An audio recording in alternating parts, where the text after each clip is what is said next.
Good morning, Soul Tribe. Good morning, my Soul Tribe. I love you guys. Let's get a reading. Alright, Spirit, please give me a message. Okay, so an emotionally secure, loving family is important to you, Collective, but it was coming in reverse. So, Collective, maybe an emotionally secure, loving family is important to you, but just because it's important to you doesn't mean you always get that, right? So some of you guys could be walking away from family members, people who you see as family, saw as family, right? Maybe it's not as important as it used to be. Maybe you're realizing that you carry the emotional security within self, that where you go, as long as you're at peace, you'll always be secure type thing, right? Some of us never had that, right?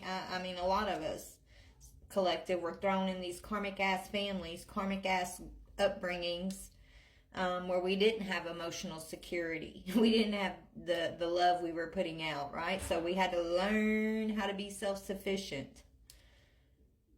We had to learn how to be emotionally secure within ourselves, right? We had to lean on the divine because of it, though, right? So I'm grateful for my experience. I'm grateful that nobody ever had my back because God did. God will every time, right, Collective?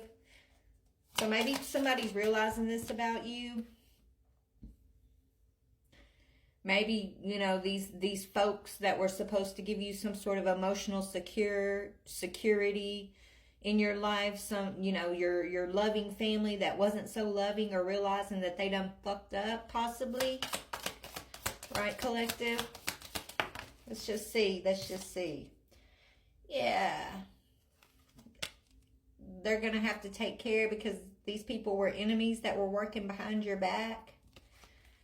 Literally, these people that you were giving love and security to. You were an emotionally secure person. You are a loving person. You are offering these things, right? At one time. And then you had a wake-up call, and Spirit said, whoa, baby, open your eyes, take care. These enemies that you call family are working behind your back. And that shit hurt, didn't it, Collective? It hurt when that happened, right? Yeah, could have been someone you was married to. Broken rings here. You had to part ways with marriage, part ways with a family unit that was supposed to be emotionally secure, that was supposed to be loving. You realize they're enemies here that were working behind your back the whole time, and so you had to part ways with these people. Yeah, now that bridge is broken. That bridge will not be mended. Whoever's left on the other side of that bridge, as you ascend, well, that's where they get to stay, Collective, until they do their work. Till God decrees, I mean, whatever's needing to happen in that situation, it's not on you, Collective. You did your best, sweetheart, okay? There's an unsuccessful outcome to the problem here. You incarnated in this situation saying, okay, God, I'm ready. I think they're going to heal this time. I think they're going to choose love this time. Send me in. I'll go another round. I'm strong enough. I can handle it. I love them so much. I just want to see them heal. I want to see them ascend. I think they're going to make the right choice this go round. Go ahead. Send me back in, coach. And so you went back in, right, Collective? You incarnated again to the bullshit, to the mess, to the darkness, to the enemies working against you that were supposed to be loving you, right?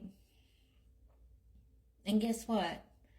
Well, maybe the lesson wasn't that you were wanting them.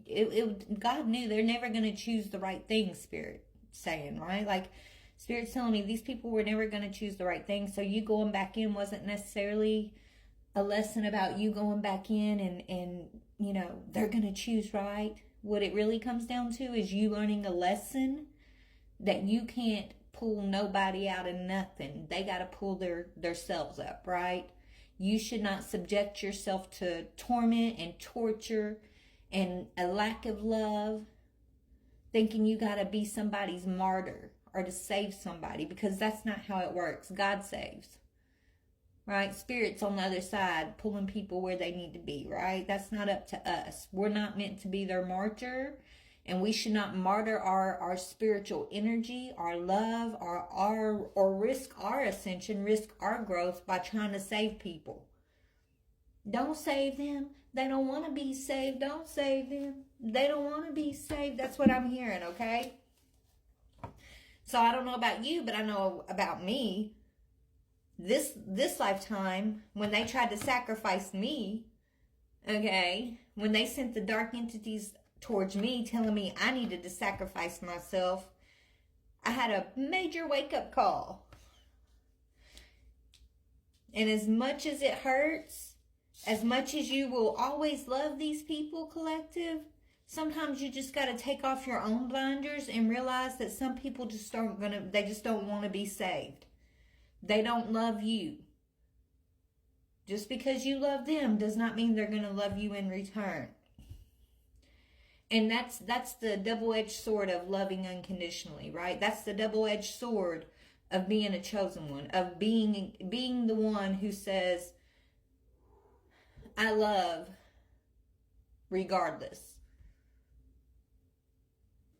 You have to learn the lesson about loving yourself.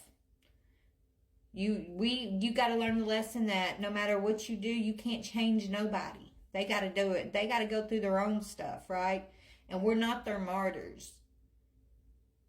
I feel like, I know me personally, past lifetimes, I was the martyr. They just thought they was going to suck it out of me again this lifetime, right? That I was going to martyr myself again for them. Because I'd done it previously. I've done it my whole life this time. Right? Biting my tongue, putting my feelings aside, my needs aside, time and time again to make sure they're comfortable, make sure they're happy. Thinking it's me loving on folks, not knowing the whole time they're pointing at us, they're laughing at us, and they think they're getting over on us because they see you as weak. When they didn't know that you're actually the strongest motherfucker they ever came across, right? Well, these people are getting a wake-up call. Now that the bridge is broken, the ring is broken, the enemies have been called out, this family energy is in reverse, okay? Their blinders are now being ripped off. They now get to see who you really are and who they really are. It's the true wake-up call this time, okay? That's what spirits want me to say here. Yeah. These people were extremely stubborn. They didn't want to listen. They didn't want to hear you, Archangel.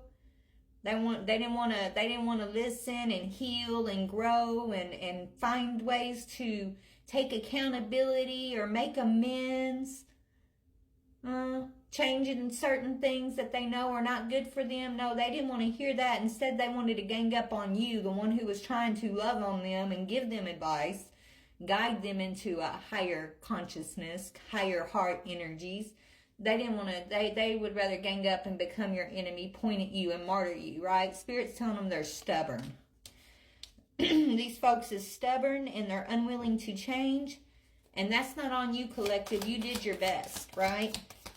It was never up to you. Your lesson was to learn that it was never up to you, right? Your lesson through all of this, my lesson through all of this, was to become empowered, take my power back, stand my ground, okay? And allow myself to continue to love and move forward and follow the divine plan for myself without any of this martyrism change trying to pull me back. Yeah, you know what? This is what makes us the stars. You're a star. You're always a star. You will always be a star. You're from the stars. You're not of this earth, collective.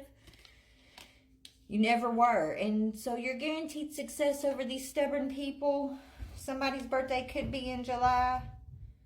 Okay? Time to get out and have fun. This has been a long time coming, collective. Congratulations. You ascend, baby. You get to ascend.